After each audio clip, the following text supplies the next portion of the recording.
In this episode, we're diving into Double Fantasy from John Lennon and Yoko Ono that marked Lennon's return after 5 years away from music. It's an album filled with love, reflection, and the back and forth dynamic between Lennon and Ono, but also carries an emotional weight because of everything that happened so soon after its release. Stay with us. Get ready for the 3324 podcast, where lifelong friends Dean Legiro and Eric Kuber share their love of all things music and movies. Dean has directed short films and is a music trivia buff. And Eric, trained in audio engineering, brings his extensive knowledge of music and film to the conversation as they discuss, debate, and celebrate their favorite albums, films, and much more. Welcome, friends, to the 3324 podcast. Eric, I knocked that out of the park. You did. Not First one time, mistake. man. Not one Congrats. mistake. My body was so tense. Well, there you go. He just wants to get it over with. That's why. I was tensed up. I put undue pressure on myself. Oh, boy. Here we go. The remarks are already flying. So There we go. So we made it through the intro on one shot. So that's a good sign. We're making progress. Yes. We're making things happen. So welcome, one and all. Welcome to the 3324 podcast. If it's your first time, we're just going to ask one thing. If it's your first time joining us, just go ahead and follow us. Hit follow on your podcast provider. This way you get a notification when new episodes come out. If you're here, we'd like you to kind of just check in with us whenever you see something interesting. So if you would just do that ask, we would appreciate it. And we'll leave you alone the rest of the episode. We'll just we'll do that one thing. How's that? That's fair enough. that's more than fair. Yeah, I think so. In return, we're going to give you our interpretation, our feelings, and our opinions on Double Fantasy from John Lennon and Yoko Ono. But of course, we have to introduce our guest. Of course, we could not do this without our resident expert who will export his knowledge to us. Mr. Christopher Clark, how are you? Good evening, gentlemen. It's good to be here. Thank you for being here. As always, a pleasure. Yeah. As always. We've done, Eric, we did Flaming Pie from Mr. McCartney. Yes. We did Cloud 9. George Harrison. Yeah. This Along with the Wilburys. Along with the Wilburys. Yep. This is our first crack at John Lennon. Now, Ringo. It might be a little bit more. No, well, he had, I don't know if we can do a specific album. He had so many hits in the early 70s. I mean, he was really actually knocking them out of the park. You had that one record, though, Ringo. I remember my dad had it when I was a kid. That's a great record, that one solo record from... I mean, his greatest hits from like 70, whatever it was, it came out in 75 or 74, Blast from Your Past. I mean, it is chock full. Right. Mm-hmm. Just I mean, he was like knocking them out. So we'll figure out something for Ringo. We'll do something. Maybe we'll do Caveman, the movie. Or we could talk about his, his all-star band. His all-star band, his wife. If you've, His brother-in-law, Joe Walsh. There you go. I didn't realize that. Jeff Lynne connection. I sense, that's coming in. Yeah. Ringo's wife is Barbara Bach. Her sister is married to Joe Walsh. That's it. So there's a tenuous, albeit tenuous, but via marriage. Barbara Bach. He was in Walsh was in the Caveman. All-Star Band too, right? Walsh was in the All-Star Band too, right? Many times. Yeah. I think everybody but us three have been in the All-Star. I think even David Gilmour at one point. Greg Lake. We're waiting for our call. We'll get it anyway. We're gonna let's not waste too much time. Let's get into this. We're gonna give you the stats, and then we'll get the conversation going. This album was released in November of 1980. 3 weeks later, John Lennon would be dead. This was produced by John Lennon, Yoko Ono, and Jack Douglas. All songs were written by either John Lennon and or Yoko Ono. There were 3 singles that were released. First one was Just Like Starting Over, hit number 1. Woman, hit number 2. Watching the Wheels, hit number 10. This went to number 1 on Billboard, only 3 times platinum. I was kind of surprised, It's it was a little more, for those of us that remember it, it was, it's kind of a little morbid situation with this particular record. Yeah, I don't think the album itself was a critical darling. When it came out, it was not. It got slammed hard. Yeah. We'll get to and then things changed a little bit. Right. It did win Grammy for Album of the Year in 1981, and John Lennon, as a solo artist, was inducted into the Rock and Roll Hall of Fame in 1994. So he did get in. I think it was McCartney that inducted him, which is only right. So yeah, let's do a little brief history about the album. This, John Lennon had basically stopped recording in 1975 after the birth of his son Sean. The 70s up to that point was raucous and wild for Lennon. His partner in crime, Harry Nilsson, out in California, he separated from Yoko Ono and was just going wild out there. And I just was listening to a bootleg, I think it was from 1972 or 1973, where he actually played with McCartney. Oh, that bootleg is it's called A Toot and a Snore. Yeah, it's called a toot and a snore because one of the first things Lennon says to Stevie Wonder is, do you want a snort? It's going around. So they were just doing Stevie Wonder. It was Stevie Wonder, Paul McCartney, Harry Nilsson, May Pang, and someone else. McCartney played drums on the thing, and it's like a 30-minute thing, bootleg, but it's the messiest thing that nothing really gets done. It's just all starts and stops. But it was copious amounts of nose candy going around. So he was just wild and out of control. He came back 1975, has a baby, and decides, I want to raise my son and be a dad. Didn't really have much to say. He was really more content in doing that. One of the things that happened in 1980, Paul McCartney releases McCartney 2, his second solo album, and John Lennon hears the song Coming Up. Mm-hmm. The original version, not the live in Glasgow version, which they played on the radio, because that was much more listener friendly. Yeah. But the really weird, chirpy, sped up vocal version of Coming Up. And he's like, wow, that's kind of interesting. I want to start creating again. So he did that. Him and Yoko went into the studio in secret. Told people, don't say anything to anybody. I'm not sure if this is going to come out good. I'm not sure if I have what it takes. So if we don't say anything and it doesn't work, we won't have to tell anybody. And then eventually they're like, okay. Yeah. And then they signed to, everybody was scrambling to sign them, and they signed to a newly formed label called Geffen Records. And like you guys said in the beginning, there was a 3-week period between Lennon's assassination and when the album came out. I didn't realize it was that close until I started reading. Yeah, wow. It was like second week in November, and then he was December 8th. Wild. Yeah. But in between that time, of course, the critics come out, right? And they're like, it's kind of, who wants to hear about his home life? And it's like, okay. Yeah. Kind of, I don't know, Eric, I thought that was even regardless. If that's where someone's at as an artist, that's where they're at. Like, you can't expect, Imagine an Instant Karma John Lennon 10 years later, right? He's a changed man. That's people still wanted though from him. Like, he was such an advocate for peace and this and love and the sit-in and all that stuff. And this was Lennon. It was either that or he was very angry. Made a lot of angry music in the early those early periods of his solo career. Just really, bitter. We're talking bitter. So it was, you either had that or so this was the Lennon that people loved. This was, the genius, and here he is writing songs, about essentially Yoko and Sean, and to being a husband at 40 years old. Yeah. So he basically turned, he just Phil Collins this shit. Well, he grew up. He matured. Right? I joke, but but that's, but this is like sort of middle-aged kind of thing. This is what critics didn't want to deal with, didn't want to have to deal with, because this is John Lennon. Basically, John Lennon skipped over a whole development period. Like, we had McCartney for 10 years. Yeah. Going through that growing process and developing through Wings and developing into that person. Whereas with John Lennon, last seen in 1974, 1975 was the rock and roll album, which was covers. Yeah. And then he reemerges and he's a different person, which you would expect. He's a dad.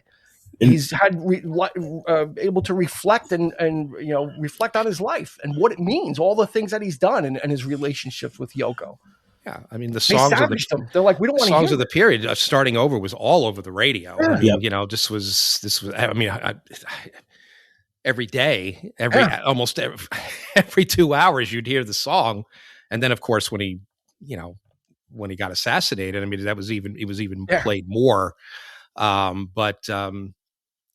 didn't think nothing of it at the time because I obviously wasn't into the Beatles at that point, heavily, and, just didn't, I wouldn't say not care, but it was like, obviously I did, but it was just, I love that song, and I love the other songs that came from this by him, from the record. Can't say that it wasn't completely lost on me, but when I took a deep dive, it was pretty jarring. I just forgot just how, so we'll get to that. But, and you made a really interesting statement which connected with me. I remember the day he died because my sister came into the bedroom. Yeah, in my bedroom, I was sleeping, and she was like, "Oh, John Lennon was killed," and I said, "So?" Like, it didn't mean when I was 13. Oh, really? Yeah, it didn't mean anything because he wasn't a figure. He was gone for 5 years. He was not in the public eye. It was not a thing. Elvis had died 3 years earlier. That was a bigger thing. Yeah. Meaning at like in the public consciousness, Elvis dying was like a big thing to people that like kids, because Elvis was everywhere. John Lennon was kind of not. Yeah, if anything, it made me want to find out more about him, because I didn't know jack about him at that point, so it's, believe it or not. So horrible. In retrospect, I'm like, oh my God, like, how could I have not cared? But I just didn't know. It was just kind of like, okay, like, it's so. The thing that got me is when every radio station in the country went silent for a minute. Oh, wow. That I remember. See, it was all synced up. Everybody, because of the time frames and the time, and it was, that was eerie. It was amazing. And then they played Starting Over. I remember that. I remember that. Yeah. My old man, John Lennon, was always really kind of big, and the Beatles were always really big in my house. So I was always curious about what was it like when he died. And like, there's like a little bit of a fascination to me about like the events of what happened and how it played out, and how the world reacted. And the thing that always sticks out in my mind is listening to the recording of Vince Scelsa talking about it on NEW, after it happened, and like the quiver in his voice, and like just realizing what an impact Lennon had made. And just as a quick side note, over a year ago, I interviewed Lori Kay, who wrote a book. She did the last interview with John Lennon before he was assassinated. And she had a long career in radio, so her book is really good, and it's all about her life leading up to that interview. And her, since she was in New York and had just done the interview, they like pushed her out in front of TVs and doing interviews. And she was in shock as well. Like, we need someone to talk to. Oh, you just spoke to him. What did he say? Blah, blah, blah. Yeah. So I'll put a link in the show notes to that interview with her. Her book is really, really well written. It's a life in radio and music. It's a well done episode. It was really interesting. All leading up to that tragic day. So let's get into this now. The record it's a shared experience. It is a John Lennon and Yoko Ono endeavor, and we need to acknowledge that. So ostensibly, it's kind of like a half of a record. There's 14 songs, and they each get 7, and they're staggered except for the very last 2 songs. So it is almost like a conversation between the two. Well, that was the intention, right?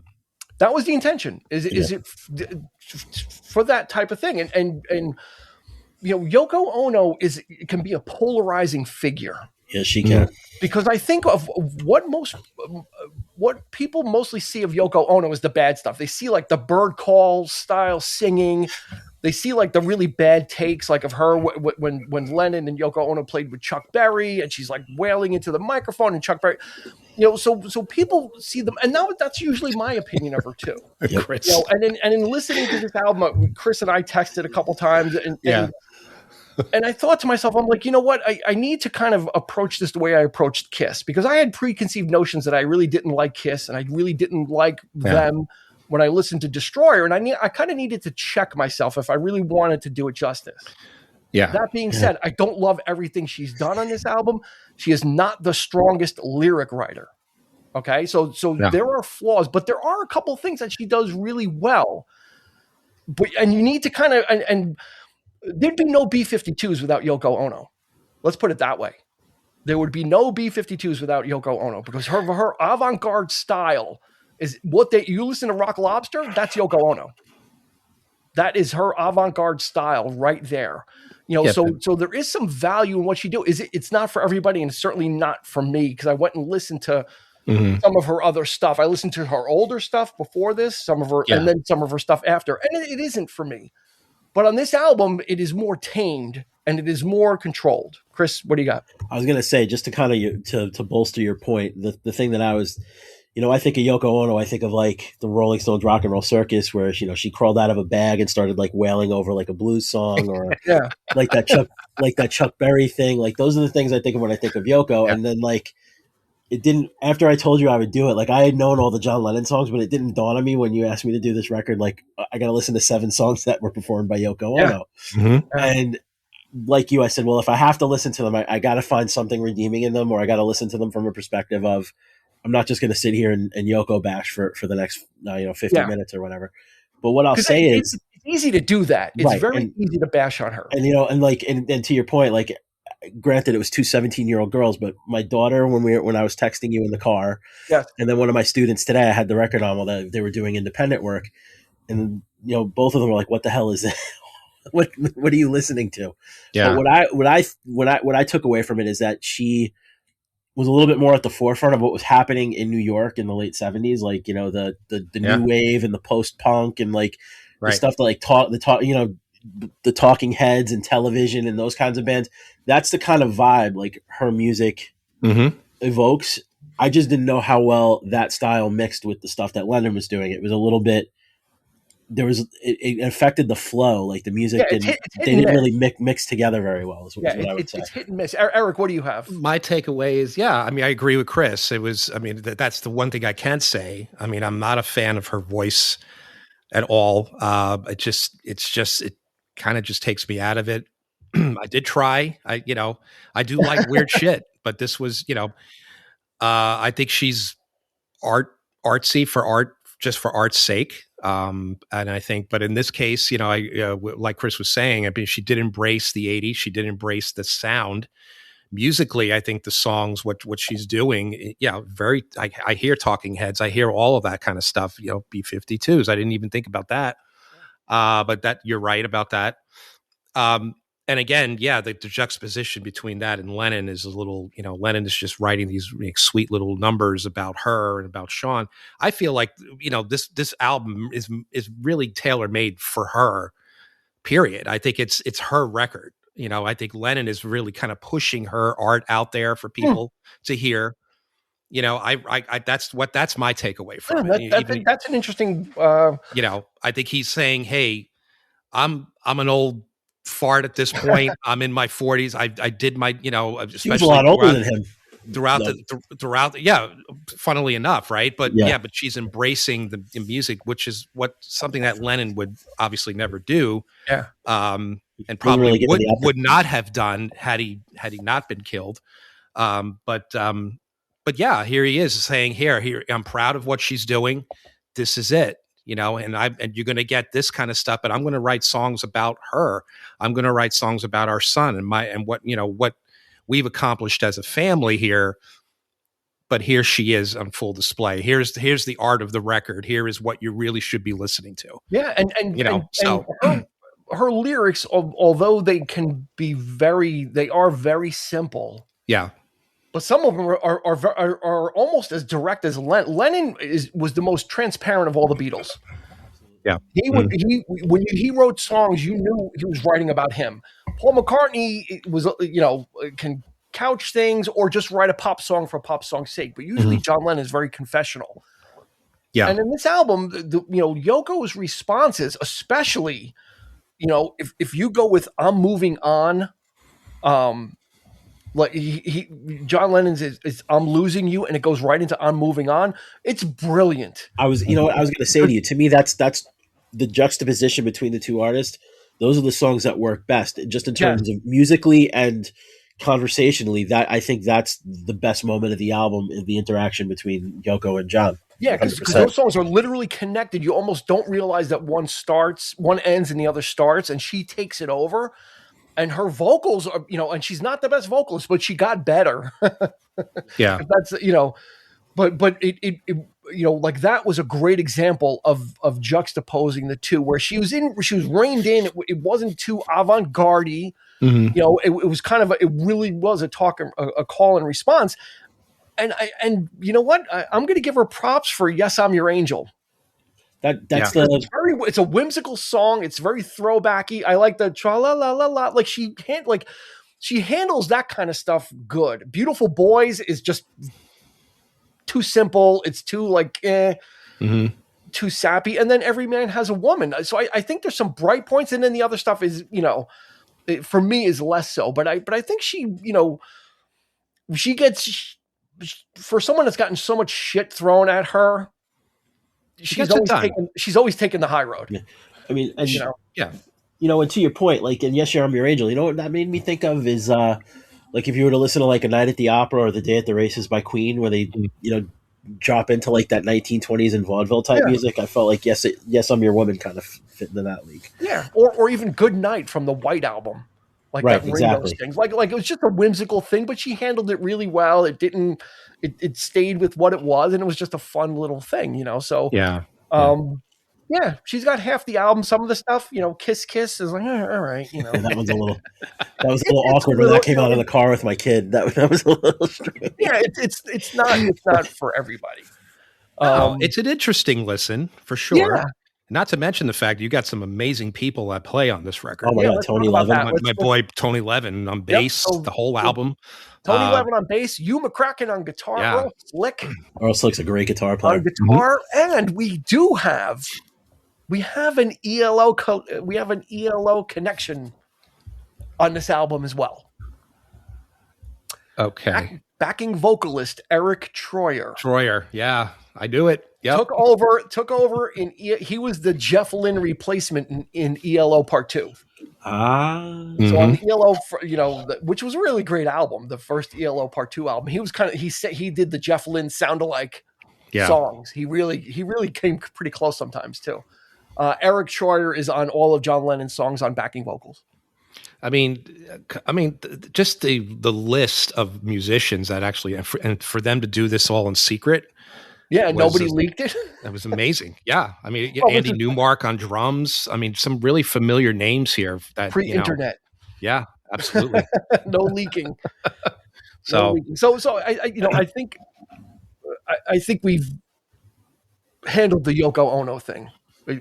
Being fair with it. This, not everything she does was perfect, but it didn't stop me from listening to the album in full each time. Like I didn't really, I kind of, because it is part of the conversation, and some of those songs are important where they are, even if it's sappy, like "Beautiful Boys." It's kind of like it leads into other things. And it is part of a conversation that's going back and forth. So you can't kind of say, well, I'm just going to listen to the 7 John Lennon songs. You can, but you're kind of missing the point of it, right, Chris? Well, my dad would only listen to the 7 John Lennon songs. Okay. But what I was going to say to you is just before we move too far afield from it, just as far as musicians go, I'm Losing You and I'm Moving On. Do you know who demoed those 2 songs? Half a Cheap Trick. Half a Cheap Trick could have been on the record, and the versions, if you could find one of them for sure, it's because it was on a John Lennon box set. But the versions of "I'm Moving On" and "I'm Losing You" were a lot more raw. They're pretty cool. Rick Nielsen and Bun E. Carlos. Yep. Whose real name is what? Richard Carlson. I'm not 100% sure. Carlson? But yeah. Bunny Carlos. Yeah, they were brought in early, and it was just a little too rough, maybe a little too rock and roll. This is a very well produced album. Yeah, it's a little too slick for Cheap Trick, especially a Cheap Trick in 1979. Yeah, and that was another critique of fun. And again, like I don't understand why it's not as polished as a lot of the shit that was out at the time, but the critics hated the fact that this was so polished, and it was very modern sounding. But but that's my criticism of the record too. Like for me. Like as far as the Beatles solo stuff, like my 2 favorite John Lennon albums are the first 2 like legit solo albums he did, Plastic Ono Band and Double Fantasy. I mean, Plastic Ono Band and Imagine. Yeah, so to go from those to this, I can understand where it's a little bit jarring because like it took me a little while. It took me a few spins to really kind of appreciate it for what it was because it felt slick when after coming off of even coming off of I really like rock and roll. It's a little bit slick. I mean, we can't criticize this record and then love Cloud 9. My God, I mean, I think it's just more like this isn't what you expect. I don't think it's that it's bad or good. It's just true. This is not what you expect from Lennon. Well, here's the thing: we have to keep this in mind. you have to go back to 1980. This is like the first generation or 1.5 generation of rock and roll pioneers that were getting old. Nobody knew what the expectations were from 40-year-old rock and roll artists. This would be perfectly acceptable from a 40-year-old artist nowadays. Back then, it wasn't. It was like these guys are rock and roll. So the bar was set so much higher. And you need to be doing what you were doing all the time. Exactly. And it was set so much higher for McCartney and for Lennon and for all those guys and the Rolling Stones. Like, this is not, the Rolling Stones are not going to make Exile on Main Street in the 80s. It's not going to happen, And because Lennon skipped over 5 years, again, he didn't get the benefit of the doubt of what he might have done in between that would lead him up to this. We're catching up with a man that's 40 that basically abandoned his younger son, right? And never raised him and took the time to raise this child. Again, things that weren't done back then, But I mean, even McCartney went through this to a certain degree too, right? When he put out songs like Silly Love Songs and some of the stuff from Wings, he got slammed in a very similar way to the way Lennon did, even though you'd expect that kind of thing more from McCartney than you would Lennon. Yeah. So I think we need to frame it that way. Is like Rolling Stone and all those magazines, they're looking for 71, 72 Lennon, like that everybody loved. Mm-hmm. And there wasn't that there wasn't the understanding of longevity of careers. We would not in 1980, if you told McCartney in 2026 you're still going to be touring and really when I'm 80 something, it's like no, this wasn't a thing. 40 you're old. And to a point, rock and roll is a young man's game or a young woman's game, young person's game. Right. Yeah. I mean, and you also got to keep in mind, he had 5 years where he was a house husband, right? So how often was he picking up a guitar and working on arrangements and stuff? There's got to be a certain level of a learning curve too. He was still trying to find his voice. I mean, and better than most on this record, but he's also still trying to find his voice, because he went 5 years without really thinking about music. And from what I was reading, he actually had a certain level of anxiety about it. Do I still have the ability to do this and do it convincingly? He lacked self-confidence. He was always more self-conscious about this than Paul, and you could see, you can totally understand why. I mean, with Paul, it seemingly comes so easily. It never stopped either. I mean, he was just banging them out. They just pour out every year. Yeah, absolutely. And he didn't need anybody else and McCartney didn't need anybody to realize his vision. He could play all the instruments. Let's not forget. I mean, Lennon was always considered the most important Beatle.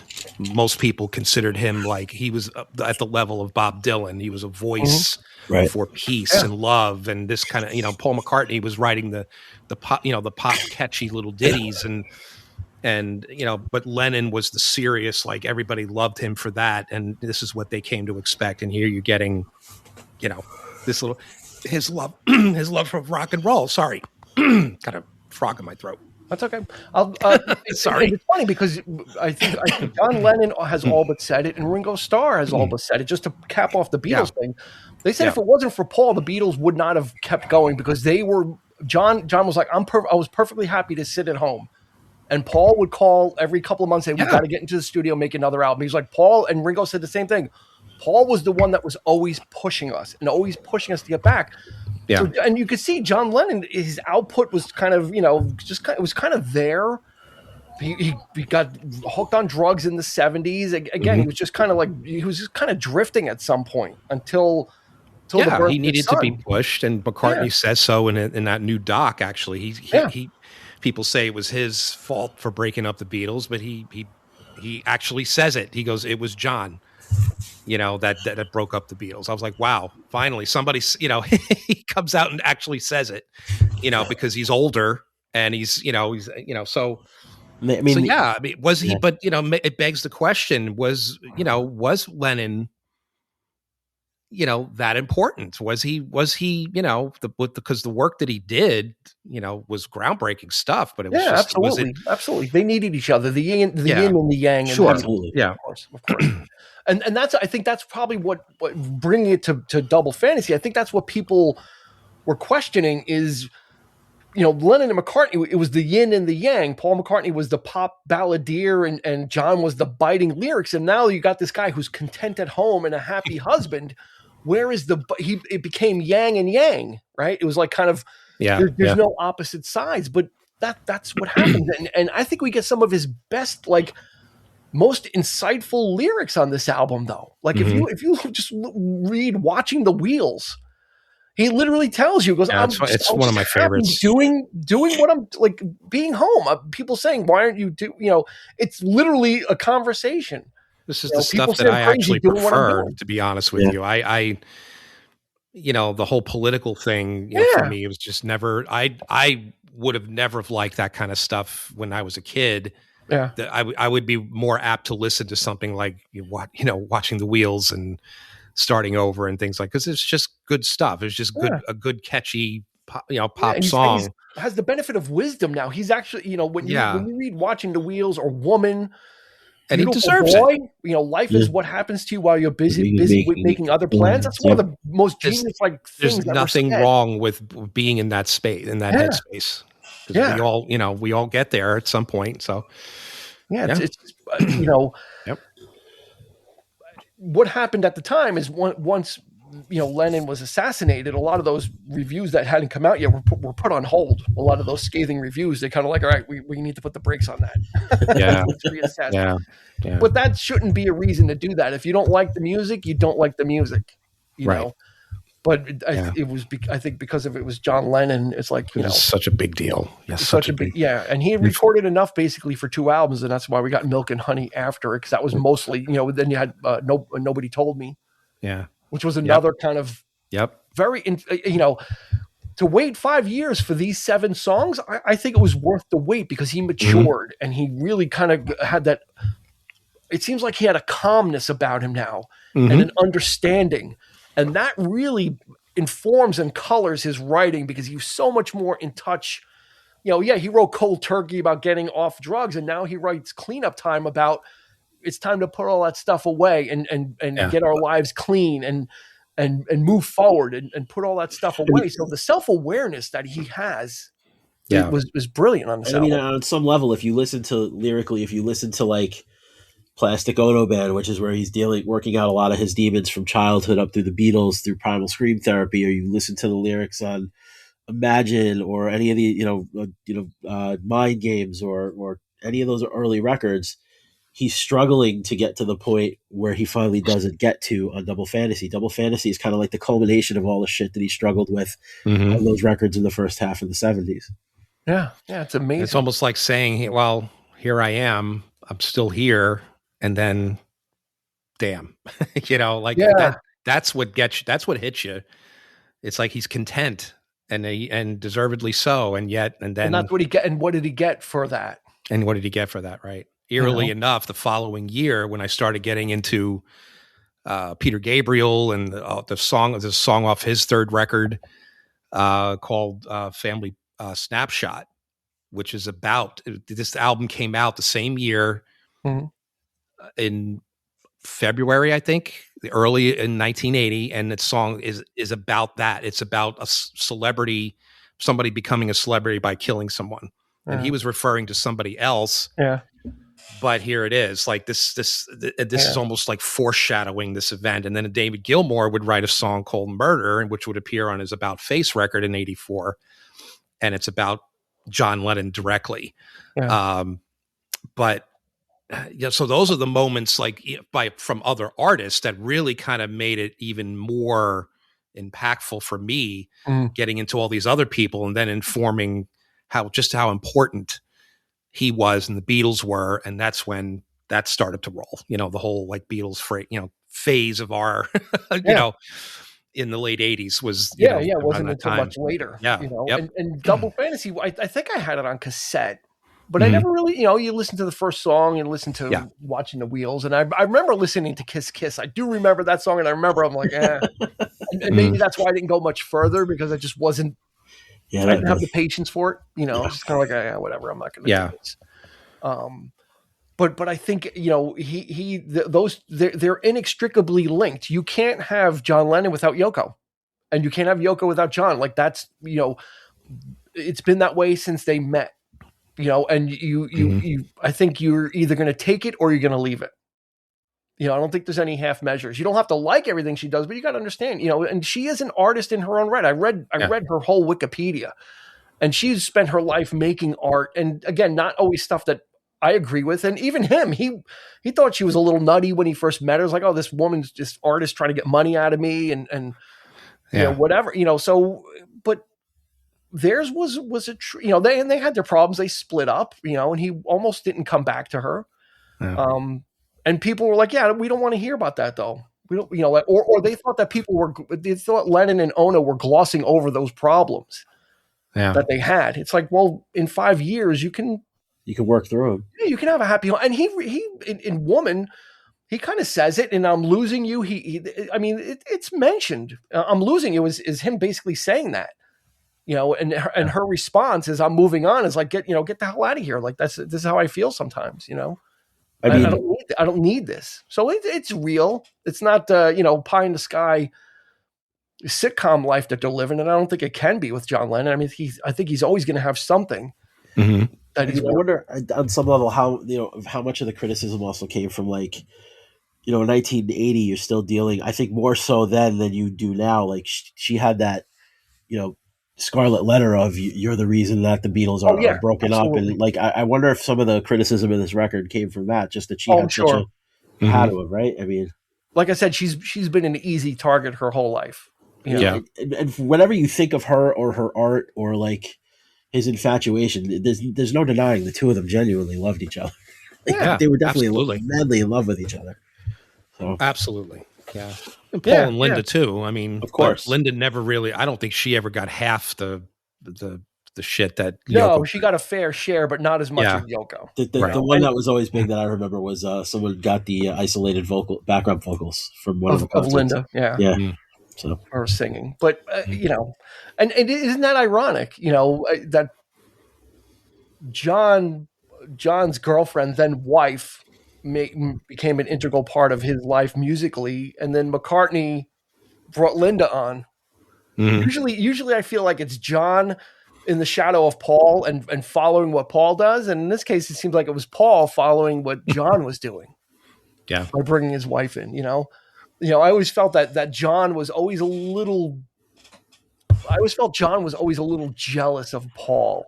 With the ease with which he created, and how John was always very personal, but that had to come from somewhere.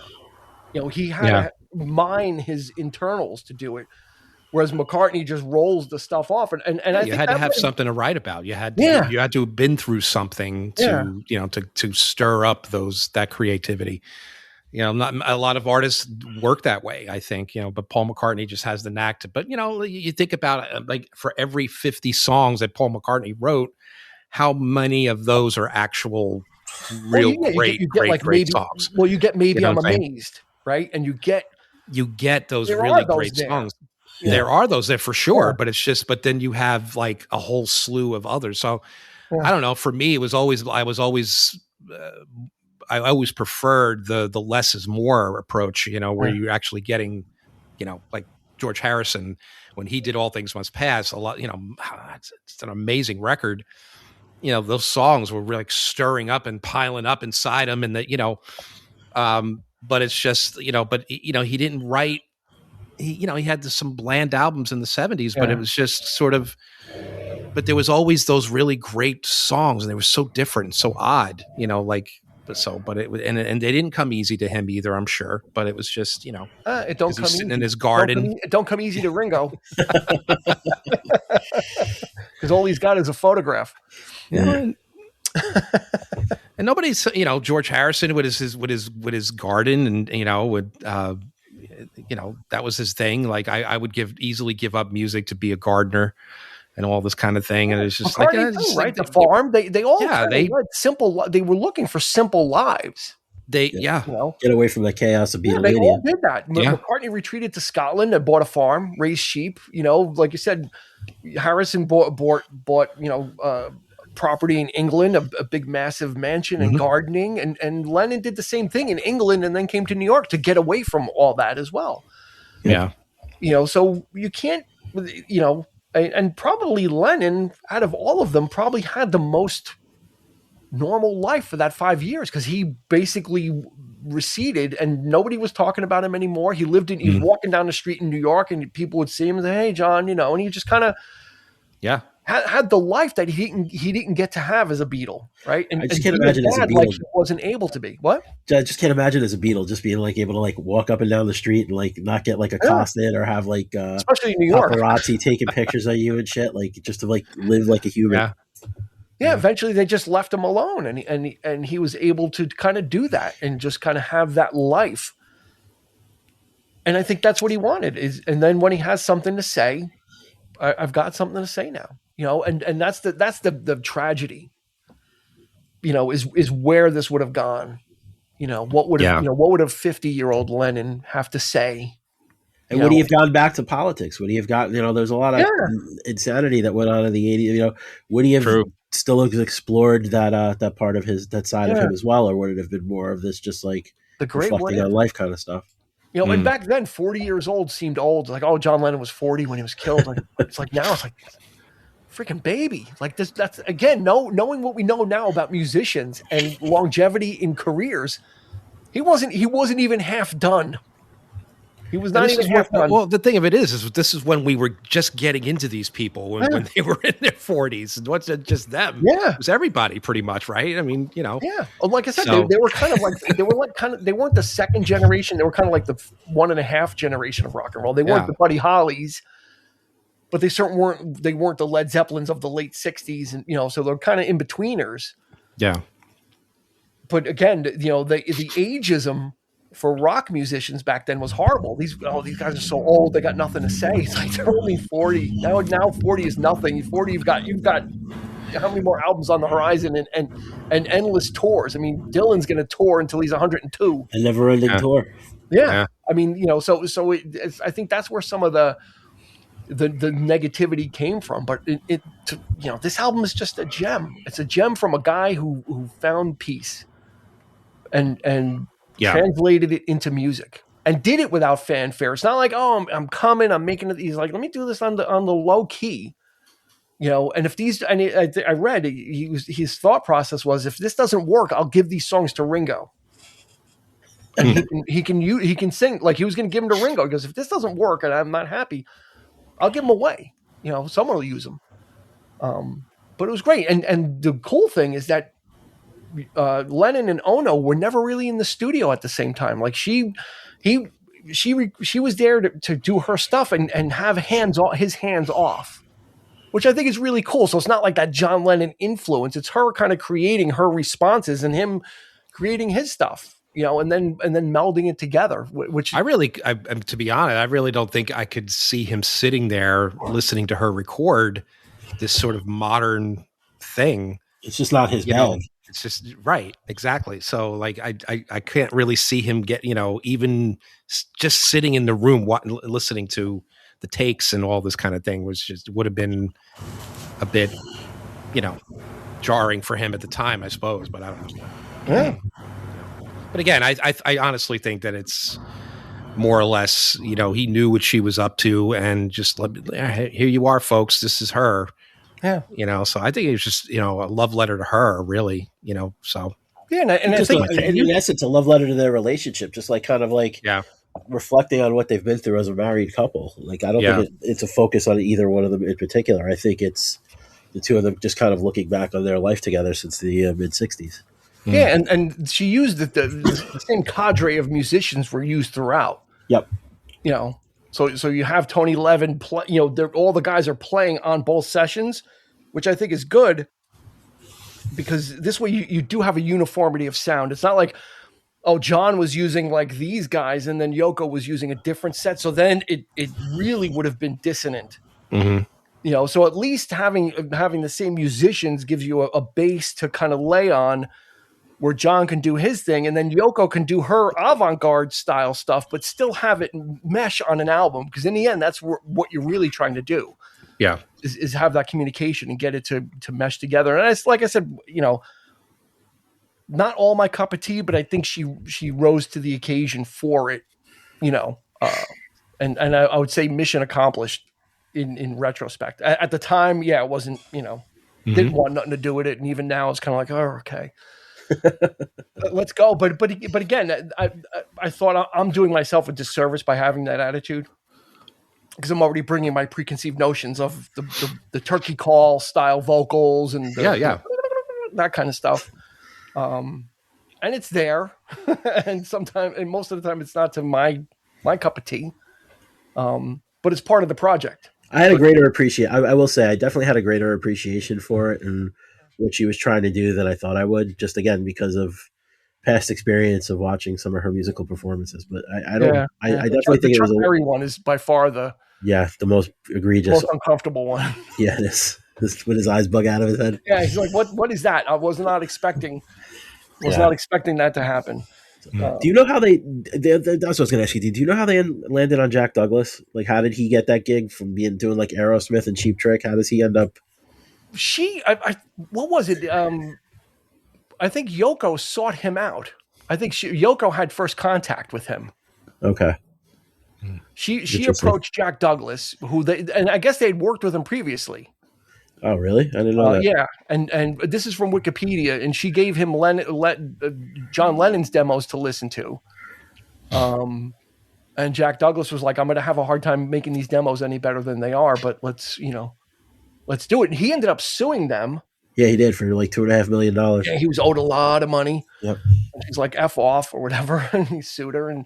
But then they ended up working together on the stripped down version, the 2010 version. That's a cool record too. That's definitely worth seeking out. Okay, they just taking the music away. I mean, that's like the Let It Be naked with it's like, all right.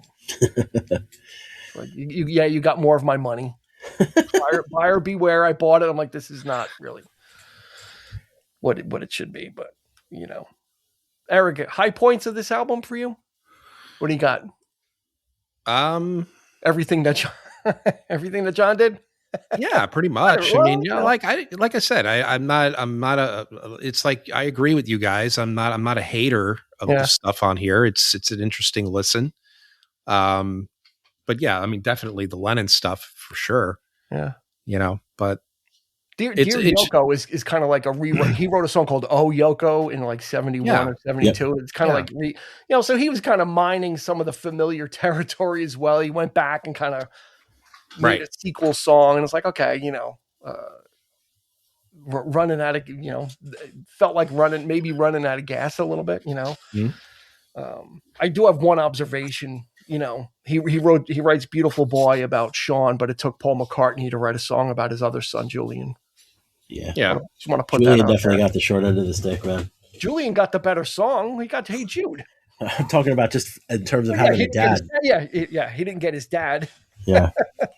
but he got "Hey Jude" out of it. So I'm just saying. But that was John trying to make up for those sins, right? Yeah.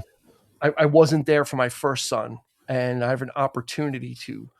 And that's what I think that was the very last thing he said to Yoko before he was assassinated, is that he wanted to go home and tuck Sean in because Yoko was like, "Hey, let's go to dinner." Because they were done recording. He's like, "Well, I want to go home first and put him to sleep, and then we'll go out." And then boom. Damn. That's so his final thing was literally talking about his son. Terrible. And he found that. He finally found that safe space. Wow. Finally came to terms with all the crap in his life. His first wife and the drugs and just all the stuff. He wasn't a pleasant man. Also, back then as well. Definitely not. Came to that. 40 years old, a man accepting those responsibilities and putting this and documenting it. And we have the documentation of it. We have the music. So, Chris, what do you got for tops? Standouts, maybe. To quote my dad, watching the wheels speaks to me. I always liked "I'm Losing You" and "I'm Moving On."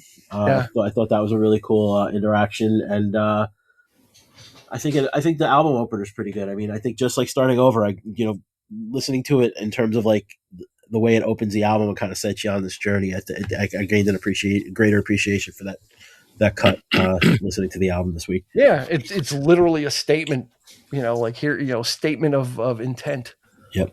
I'll get watching the wheels. Of course, it's just like it's one of the most perfect. It's on par with "In My Life." It partners with "In My Life" like perfectly, like from a young man's point of view, and then an adult.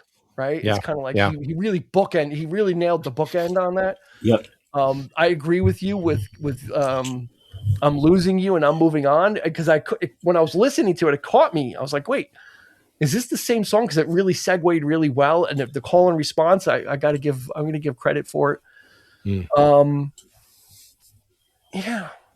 Cleanup Time is kind of nice. That kind of harkens back to the old Lennon. It's a little gritty, a little dirty. That is a good cut too. That was the other one I was. He was always the classic rock and roll guy. He liked that down and dirty, just classic rock and roll from the 50s. Yeah, Chuck Berry, Buddy Holly. Yeah. And that kind of he still wasn't afraid to rub his hands in the dirt, a little bit and get it done.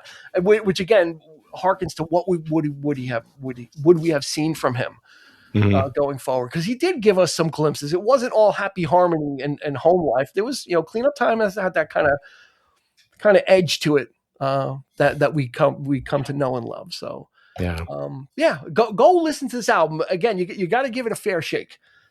That's the key. You got to kind of go into it with open ears, make your decision. You like things, you don't like things, but I think a couple of listens will help settle everything. For me, it did. It kind of helped understand the flow of the album, what I was listening to. And then I was able to decide what I really didn't care for and what worked for me.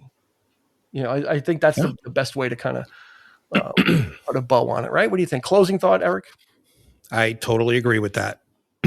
And it did. It's like I said, it took another deep dive into it to really appreciate the do's and don'ts of the record. I like that. But you have to listen to it. Yeah. You have to have an open mind. Absolutely. Open mind. Yep. Absolutely. I think that's the best place to end it. It's on Spotify. It's on all the streamers. Plus there's like we said, the stripped down version that came out in 2010, which is basically the same with a whole bunch of extras, but they removed most of the accompanying music. I think that's going to do it for this one. Check it out. 1980. Wow. Double Fantasy 46 years ago. Jeez Louise. We lost a legend back then and so many what ifs. Live Aid, so many opportunities for potential. And then the Beatles anthology potential, all that great stuff, but we'll never know. But we have what we have. So we're going to treasure it, and we hope that you will too. So go ahead and check that out. We're gonna close it out here. And like I said in the beginning, if you made it this far, go ahead and give us a follow. Check out this way you get notification when new episodes come out. And that's going to do it for this episode of the 3324 podcast. Mr. Christopher Clark, thank you so much for joining. It's a pleasure, sir.